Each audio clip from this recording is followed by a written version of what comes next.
Accountability partner, I would say, is someone that has a vested interest in what you're doing and your success, right? That is, maybe a close advisor, close friend, or someone that you just have a good relationship with, right? Not necessarily someone that's 10 steps ahead of you, but someone that's pretty much either in line with you or where you are going in your journey in life, and doesn't mind holding you accountable to your goals. We're going to talk a little bit about our businesses and why we do it and a little story behind it. So I've been sharing videos a lot lately, and it's just conversational tips for small business because I've come from the financial industry, right? Everybody knows that. And the reason why I started my business was in the financial industry. My job was to work with small businesses and find ways to get them able to get access to financing and things like that. Your planning phases is now, if you're doing a podcast that needs to be video, you have got to use video. It's just where the world is going. Yep. You used to be able to only do audio. I mean, you even look at Spotify. A year or two ago, Spotify only did audio, and now, thanks to Joe Rogan, they're doing video too. So that's where everything is going, I think. Video is the way to go. I mean, audio is still good too because a lot of people drive and they like to listen. But video is the way to go. Most people consume their content through video.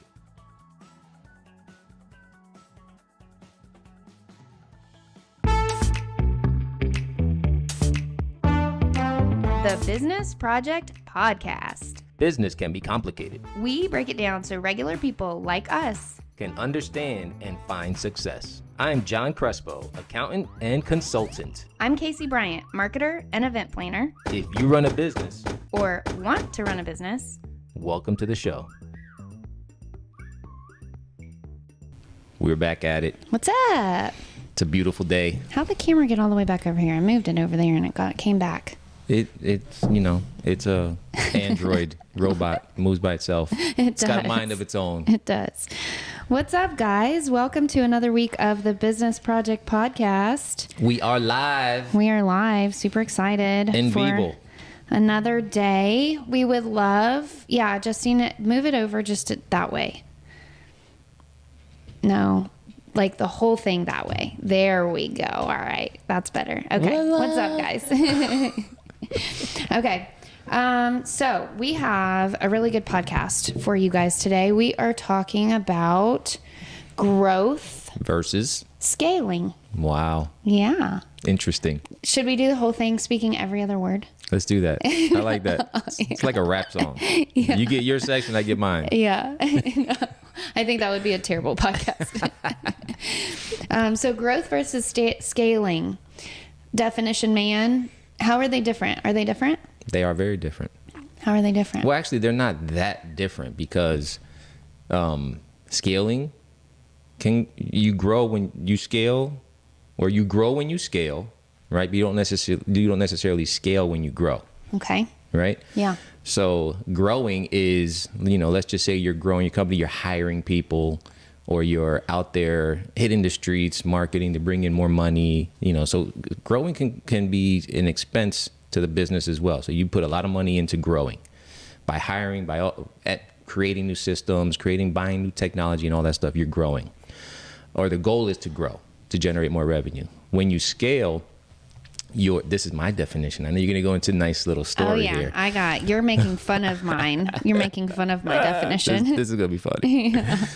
But when you scale, you're creating systems, right, that help you attract more revenue and touch more people with minimal effort, additional effort. So essentially, you're creating an email campaign or email marketing campaign versus going out there and talking to people one-on-one.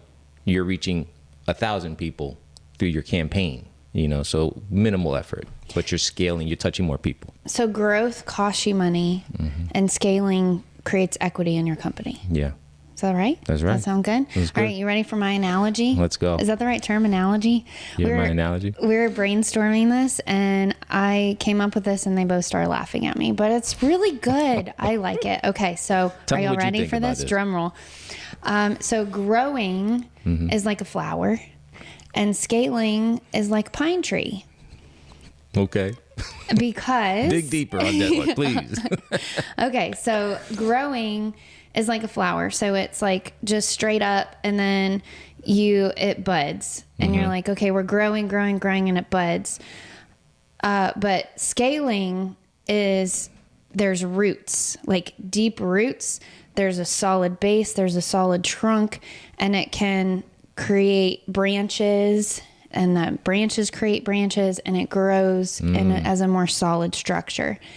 And what happens to a flower when it reaches a certain height? Like, what if a flower were just to continue to just grow? It'll droop. It'll droop and like fall. Like those sunflowers where the flower part is like hanging down. Exactly. Yeah. And it eventually it'll wither and die, right? But when you're looking at a pine tree, they can live forever. And they just get bigger and bigger and bigger, and it's strong. Creates and a it's forest. Supported. Yeah. So that was good, wasn't it? That was good. Yeah. And when you grow like a flower. Now I see the vision. I was a little lost at the beginning, but came back around. When you grow like a flower too, sometimes it looks pretty. You're like, okay, we sprouted up, and for a season it might look pretty and beautiful. Yeah. But then if there's no foundation or strength or roots, then it's going to wither and die. Yeah. That's interesting. Interesting you say that. Because I think you can grow to your own detriment. Yeah. Right? You can invest in the wrong things in your business. You can hire the wrong people. You can reach out to the wrong clients, bring the wrong people in that will bring in revenue, but it's not really doing the business justice, right? It's like a short-term boost, like the flower. So flowers are short-term. Some are seasonal, right? Some just die. You got to replace them. So like growing can actually hurt your business. Yeah. So that's good. Right. Not as good as mine, but it's good. I'm trying to compete here. It's tough. So let's talk about how to grow. Hold on, let me get to some of these comments. Hi, Justine. Hi, Crystal. What's up? Hi, Faith. Hi, Alicia. So you're saying be a pine tree. That's what I'm saying. That's exactly what I'm saying. Be a tree. Isn't that a show? Be a tree. I'm a tree. That's a show? I don't know. Good morning, Ariel. They say when you go to the gym, you work your trunk. Oh, that's your core. Your core is your trunk. Yeah. You want to have a solid trunk because that affects everything else. Yeah, that's good too. Good job. You're catching up a little bit. I'm going to just keep throwing these out there until it's really good. Justine said she wants to see a rap video by us when we were opening and trying to do every other word. We should do one. We should. Justine, challenge accepted. Yeah. We will do a rap video about business. It'll be a comedy for sure. Let's see. I love that. Good morning. Christmas tree. Yes. Okay. So let's give some examples. What are some things a business can do in order to scale versus just grow? Systems. Implement 100%. systems. Yeah. Because systems you can duplicate. What's an example of a system? A CRM system. Okay. What's a CRM system? Customer retention management system. Or client, whichever one you want to change for the C. A relationship management system. Client relationship management system. Something like that. CRM. Yeah. But that is a system that, you're communicating with your clientele. You're maintaining communication. So the more people that you put into that system, the more people you can touch. It helps you track it so that you're not just willy-nilly calling Joe and Sally just randomly, but it's like, hey, you need to call Joe on Wednesday, and then 2 weeks later you need to call him again, and then 3 weeks later you need to send him an email. Automation. Yeah. I think automation is very key in scaling. 100%. The more processes you can automate in your business, the better off you will be. Yeah. And it takes time. My husband and I had a huge conversation about this the other day because he's in a season of scaling versus growing. I think he's been growing, and now he's like, okay, I'm running myself into the ground and I need to scale. You, which I want to get into, are in a huge season of growth, which is really fun. We're going to be sharing some of that on our social media. Scary. Scaling, I should say. But I think, you know, we had this whole conversation and I forgot what it was now. Got off into a squirrel. He's running himself into the ground and sometimes it takes a lot of time to sit down and create these systems and automations. And so you don't want to do it. You're like, well, I'm already busy. I don't have time to sit down and create these. And at the beginning it is a lot of work, and it's a lot of being intentional, and it's a lot of mental, you know, sitting down and thinking things through and long term. But it's something that we have to do in order to scale successfully. Otherwise you're going to run yourself into the ground. Yeah. I think, and I'm listening to a book. You ever hear the E-Myth? Yeah. So they made one for accountants, believe it or not. It's called the E-Myth Accountant. Like, I'm like, okay, I'm listening to it. And it's the same concept, right? It's just they're geared towards accounting firms. So there's two types of people, right? If you want to scale, you have to become a business owner, right? Versus an employee in your business, right? So you can either be a technician or you can be the owner. Right, a technician is you're actually just working in your business constantly, nonstop. You can grow as a technician in your business, but you won't be able to scale because you're too focused on the task at hand versus the overall, where do you want your business to be down the road? You're the only one that can do certain tasks when you're being a technician. Exactly. You don't want to delegate, or you can't delegate because you don't have a staff, right? Or you have a staff and you don't want to delegate, and you're just in it. You're in it. You're not taking that step out and looking at your business and creating the strategies and implementing the systems in your business to help you truly attract more clients and stuff like that. So a technician can grow their business, but a technician can't scale their business. So which one do you want to be, a business owner or a technician? Yeah. And it's hard. It's hard to go from the mentality and the mindset of being a technician to being a business owner. And I would say most businesses, small businesses, never get there. They continue to work in their business. Whether it be, you know, running the coffee shop or doing all the bookkeeping or because I think they have the mentality of nobody does it like me. Right. Or they don't know how to lead other people. They don't know how to surround themselves with people that can create synergy in their business. And because it's hard, it's not an easy thing. You can't just say, tomorrow we're going to start scaling. You know, it's mentally, it is draining. It is hard. Yep. And you mess up too in the process. I think people are afraid to mess up. Yeah. Yeah. I mean, we've messed up so many times. We've done things and we're like, this isn't working. We need to totally tear it apart and try it a different way. And that's okay. That's part of the growth. I think if anyone starts a business and thinks they're not going to mess up, then you're going to be highly disappointed. Let me just say that now. Don't go into business thinking you're not going to mess up. You're instantly going to be successful, because you will be disappointed and you'll be disheartened and you'll quit. Right? You have to go in there with the understanding that in order to grow, in order to scale, you have to try new things, implement things and see what works, see what doesn't, bring people in, find the ones that connect, the ones that don't, and then allow yourself to release some of your responsibilities onto the teams that you're bringing on. Yeah. John messes up all the time. I don't ever mess up. I could write a book on how many times I mess up. An encyclopedia volume. That's why we're doing this podcast, so we can help you guys not mess up as much as we did. Okay. Justine says, documenting your process is so important for scaling. If you want to take your business from 1 city to 10 cities, you need to be able to look at the blueprint that you have created for the first city and analyze what works or what needs to change and what people you need to bring on to make the vision a reality. It's a lot of planning. That's so good, Justine. And you know what it also is?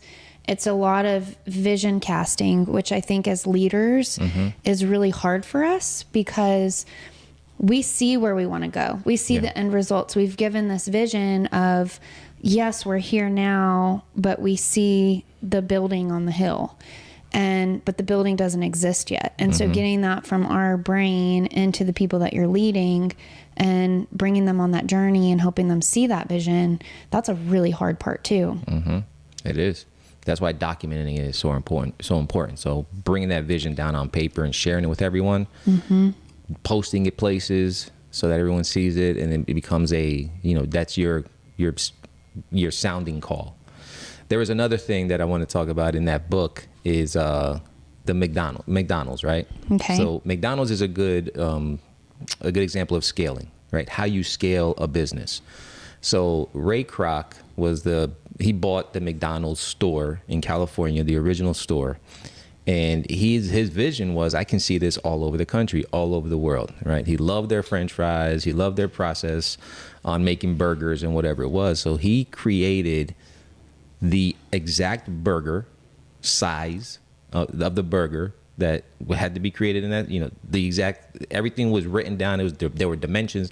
The potatoes had to have a specific amount of moisture in it. So there was dimensions that were documented that then they took and were able to replicate that in other stores. What he wanted to do was make each store an advertisement for other stores in other places. So if you saw a McDonald's or you went to a McDonald's in New Jersey and you saw one in California, you knew what you were going to get, right? Even down to the ketchup and the amount of pickles, I think, on the burgers. Everything was documented by size. So he created a system that allowed him to be able to duplicate that in other places. Yeah. That's scaling. Good. That's a great example of scaling. Like that. I'm coming at you. I'm coming at you. Good job. What's up, Game Gear 585? Thank you so much for watching. I think Game Gear is like our biggest regular watcher. That's Justine's son, sure. Right? Yeah, he's awesome. We appreciate you, Game Gear. Yeah, go give Game Gear a follow if you're on YouTube. For real. All right. Let's see. So we talked about the difference of growing versus scaling. We talked about be a tree, be a pine tree, not a flower. Yeah. Strong roots. Strong roots. Let's get to, y'all want to hear from Laureneth? Want to hear from Laureneth? She's a good one with spring break coming up. This is some good information. This is really good information. Yeah. So we're going to head on over, listen to our friend Miss Laureneth, and then we'll be back. If you guys have any questions, even if it's not related to growth and scaling, now is your time to put them in the comments. Even if we're not live anymore, we will go back and answer your questions. Join us in the conversation. Let's go. You guys are why we're here. All right, let's go. Hi, my name is Lorna Peters, Director of Marketing and Communications at Better Business Bureau, serving Middle Tennessee and Southern Kentucky. And it's that time of the year. It's coming. I know I look cold. I'm always cold. But it's that time of the year where it's time for us to prepare for our spring break. So how can you avoid scams as a business owner, as a consumer, as it pertains to travel, right? First things first, if you can, plan ahead. If you can't, it's fine. Life happens. But we encourage you to plan ahead, because when you plan ahead, you're not always in a rush. You're not always taken by your emotions, and you make good decisions, right? When you plan ahead. So that's the first things first, plan ahead. Second thing is to always make sure you use a credit card, not a debit card. Credit card, because if something happens, if by chance you're scammed, you can dispute that charge. Third thing, if you're looking for somewhere to stay, use a credible website. Don't just Google, hey, I'm staying somewhere in Florida, find me a good location, because a lot of times scammers know, and the first things that pop up may not be legit businesses. So take the time, do some research, visit bbb.org and see if that particular hotel or that particular website that you're using is actually legit. Last but not least, post after you actually get back from spring break. A lot of times people post a lot, and scammers understand you're not at home. They can take advantage of knowing all those things about you and scam you out of your money, your identity. So always post when you get back, like the celebrities do. They always post things after the fact, not usually in the moment. So let's take a tip from them and post after the fact if you can, to make sure you're protecting your family, protecting your identity from scammers. Those are my tips for this week. Enjoy your spring break, and I look forward to seeing you soon.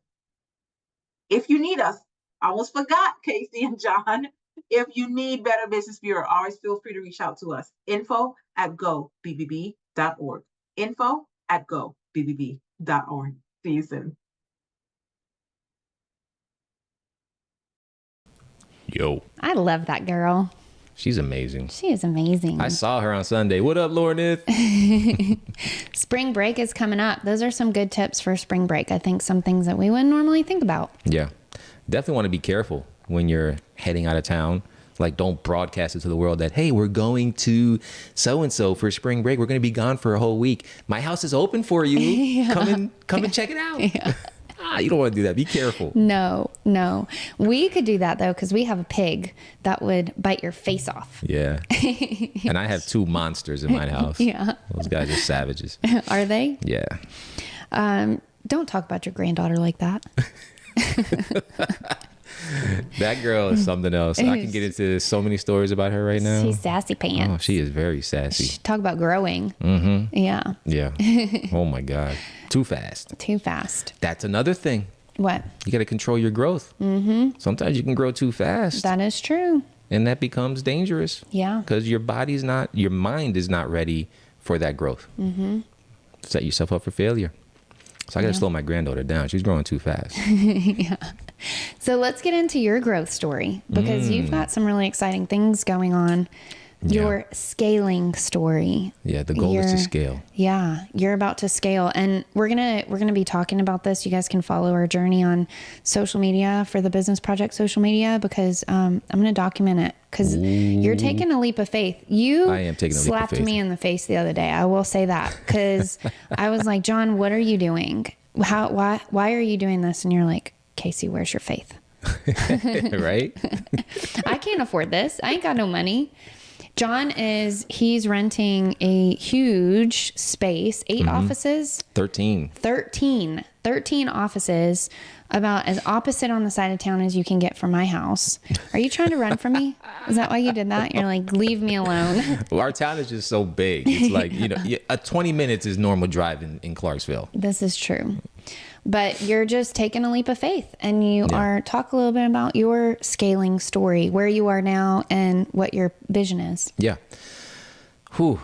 Well, so now I'm in a small office. I'm renting a small office space, and I have my business there, but I also have other small businesses that rent some space in there. So it's kind of like a quasi co-working space. I like to call it like a collaboration. A collaboration spot, right? Where we get business owners that are kind of like in the same, I would say, focus. They all do business to business services. Yeah, So, yeah, B2B, perfect, B2B. So we all get together and we support each other, and we refer business back and forth. It's kind of like a nice little networking group as well, and it's a very small time, right? There's maybe 3 or 4 businesses in there now in my current location. So I've been praying about it, and I'm like, I really want to take this to the next level. We've spoken about it because we're collaborating on this as well. Mm-hmm. And it's trying to create an environment where we can affect a lot of businesses in a way that provides a place where we can go, we can collaborate and help businesses be successful. So it's very B2B focused, it's very collaborative, and it's very just support there, supporting each other's businesses. So I'm doing that in a small scale. And then I saw this location come up that is obviously like 3 times larger than my current space, 13 office spaces. And, it provided an opportunity to scale that, right? Because I'm not adding anything new. Well, I am adding a new revenue stream, and I'll get into that. But it's more, it's more an opportunity to scale this little tiny model that we got going on into something bigger, and incorporate a lot of things that we've been collaborating on into that as well, and just really build something that this community can embrace. So, prayed about it, and that office space came up. I went to visit it, and I said, God, if this is for me, open the doors and make it happen, because I don't know how I'm going to pay that rent. It's triple the rent that I'm paying now. So it has to work. And it needs a good amount of work too. It's not a place that you can just walk into and be like, all right, let's start making some money. Right. It needs a good amount of work. We got to paint, we got to tear down walls. Yeah. So, we got to definitely put in some sweat. So I've been already tearing down walls myself. I get in there and I don't mess around. But It's going to be ready to go on Monday. Yeah. I know. Don't I wish? Don't I wish? But I spoke to the realtor and I presented the vision of what I want to do at that spot. And he's like, let me talk to the landlord. Got back to me the next day. He's like, man, he's all in. So I said, okay, well, in order to make this work, I won't go into the terms, but I need you guys to work with me on the terms for a short period of time. And sometimes you can do that. So if you're looking for a space, you can negotiate with the landlord. And everything that I presented was accepted. So I was like, God, this must be you saying yes, right? So I signed the lease and we're moving into a new space. It's going to be an opportunity to bring in more businesses into that space, give them a place to go and get work done, and also collaborate with other like-minded businesses. And we're also gonna it's gonna be an amazing spot in a side of town that doesn't really have anything like that. So we're filling a void there too. That side of town has nothing like that. Nothing. It's going to be really great. A really good blessing for a lot of people. Yeah. And then there's going to be, so people can get their own offices. Yes. We're moving our podcast studio over there. Again, we're moving our podcast again. But this is going to be the spot. Yeah. We're not moving again for a long time. Yep. And we're going to be able to rent it out. Yeah. Yeah. We'll be able to rent out all the things that we do for our podcast. We can do for other people. So if you're looking to record videos and podcasts, we're going to have a spot for you. Yeah. If you're in Clarksville. Yeah. And you can't use driving as an excuse because I'm driving all the way across town. Small sacrifice. Yes. Yes. It's going to be cool. So not only do we come in here and talk to you guys about growing your business and scaling your business and all of the details in between, but we're living it too. And we're taking steps of faith and we're getting out of our comfort zone and we're doing things and learning and failing and all of the things. So we're not just sitting here talking to you, telling you to do things without us also doing them or have done them. Mm-hmm. And so that's what this is about, doing it together. We want to hear from you guys. Where are you with your business? And what challenges do you have? And how do you want to grow? And what goals do you have? We want to hear from you guys, even if we're not live anymore, even if this is, months down the road, we recorded this podcast. We want to hear that from you guys in the comments. Definitely. Yeah. You can think about what you want to do for your business and you can prepare for the potential scaling opportunity or growing opportunity that your business is going to provide for you. But there's always that uncertainty of taking that first step. And that you have to have faith when you do that. Like you have to truly, even though you've prepared and you've put a lot of thought into it and you've written down what it's going to look like, that first step is always the scariest part because you don't know if that is actually going to be successful or not. But you got to take it because if you don't, you won't know. Yeah. And I think asking yourself, my mom used to tell me this all the time growing up, what's the worst that could happen? Because I think too, we build up in our heads, the worst case scenario. This is going to happen and then this is going to happen and then I'm going to fail and then I'm going to lose my house and be homeless and then I'm going to lose my husband and all my kids. And, we go down this rabbit trail of just negativity instead of, taking a step and being like, what is actually the worst that can happen? Okay, so we do this and it doesn't work out. And then we go back to how we were, which is where we would be anyways if we didn't take the steps. So, exactly. Yeah. Exactly. Don't be afraid. Don't be afraid. Don't be afraid. But plan. Yeah. Plan, but don't be afraid. Be smart about it. Yeah, for sure. All right. I think that's all we got for today. That's it. This was good. Right? Yeah. Yeah. This was a good one. It was a good one. So y'all ready to scale your business, put some systems in place, and figure out how to replace yourself so that you're working on your business, not in your business, and put some people around you that can help you grow and give you some wisdom in that. And let's do this. Yeah. And, think like a business owner, not like a technician. Exactly. That'll help a lot. Grow like a tree, not a flower. Yeah, like a pine tree, not a strong roots. Yes. Grow that forest. Yeah. All right. Well, we would love it if you guys share this in groups. Please. Give the ding ding bell thing. Share. Yeah. Do comment, all the things. I know I hate saying all of that, but it really does make such a big difference. We are a small business just trying to get the word out there and help other businesses, and we can't do that without you guys. So we really appreciate that.